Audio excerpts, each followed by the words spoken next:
What is up guys, and welcome to another Red Dead Online video. Today we are talking about stranger missions and which ones to do to go and make the most money. Now I've run quite a few different tests today, and in fact I've got quite a few videos lined up to do with stranger missions in the next couple of days just because of how much I've been looking into stranger missions. For today I want to show you which stranger missions you should be doing and which ones you should be completely avoiding. Some give a lot more gold, a lot more money and a lot more XP compared to other stranger missions. And before, I think I have done videos on this before where it was just a matter of how long it took you to go and do the stranger mission, and then that will depend on how much gold, how much money and how much XP you would get at the end of the mission. If a mission took you say 3 minutes, you would get a lot less gold, a lot less money, a lot less XP than if the exact same mission took you 8 minutes. It's just simple logic. That is no longer the case. That time variable is still a variable in this game, but now you have two levels of stranger missions, and it's kind of weird because the premise of the stranger missions are pretty much the same. There's still ones where you have to go and take a wagon from one place to another place. There's ones where you have to go from one place to another place and go and kill someone. There's some stranger missions where you have to go to a location, hogtie someone and bring them back to the original location, and there's very similar stuff like that, but some give more gold, more money, more XP than the others. First things first, completely avoid the first lot of stranger missions, like the ones that we've had in this game from day one. They have had an increase in gold, money and XP, but it is nothing compared to the latest stranger missions that we have in Red Dead Online. Just as an example for you guys, I did this stranger mission. It didn't take me too long to go and complete it, in that I got gold, which was only 10 gold nuggets, which is hardly anything. 0.1 of a gold bar, really not too good. The money, I got $4.05, and then the XP was 68 XP. Really was not worth it. But then I went into the new Black Bell stranger mission, and in that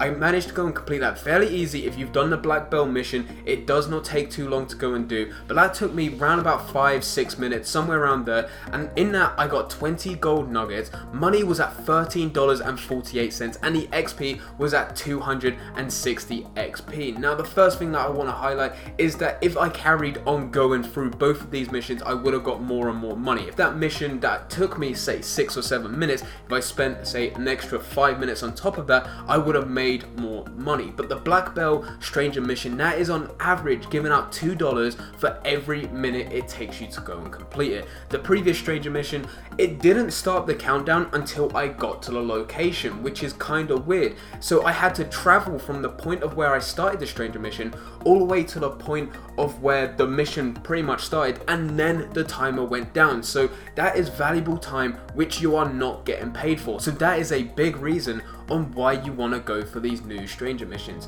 Now if you was to go and do the Sadie Adler missions or the Aberdeen pig farmers, they will give out the exact same amount of money, or fairly similar money, gold and XP, than if you was gonna go and do the Black Belt. So you want to focus on the new stranger missions. Now there are quite a few other stranger missions or new stranger missions out there. It's not just Sadie Adler, it's not just Black Belt, and it's not just the Aberdeen pig farmers. There are other ones out there, but Black Belt, Sadie Adler and also the Aberdeen pig farmers, they are the most known because people knew about them in the Red Dead Redemption 2 story. The other ones are not as big, but definitely go and check them out because they can still offer you decent and very good money, gold and XP for Red Dead Online. Another reason why you want to go and spend more time doing these new stranger missions than if you was going to go and do the previous stranger missions is that the new stranger missions actually give you more time to go and complete it. Yet again, using the example as what we did earlier, that stranger mission, once we got to the location, and it didn't count the time that it took to get to this location,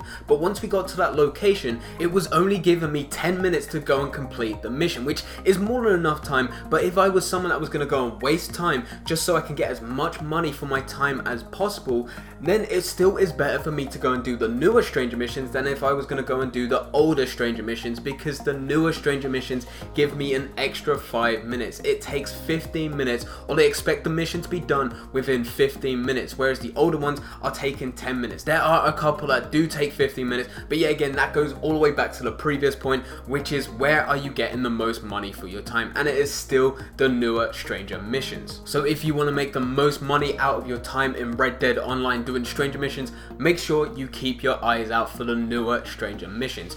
On top of this, just for an FYI, this is not just to do with the newer Stranger Missions, but this is to do with Stranger Missions in general. There is an extra 25% on Red Dead Online money and also gold increased payouts this week on all Stranger Missions. Also, if you are playing as a posse, you do naturally get more money and more XP, but if you play as a posse this week, you can also earn an extra 5 bonus gold bars. So definitely try and use your posse where you can in Red Dead Online. But anyway guys, I hope you guys did enjoy. If you did enjoy, don't forget to leave a like and subscribe. But for now, I'm going. So see ya.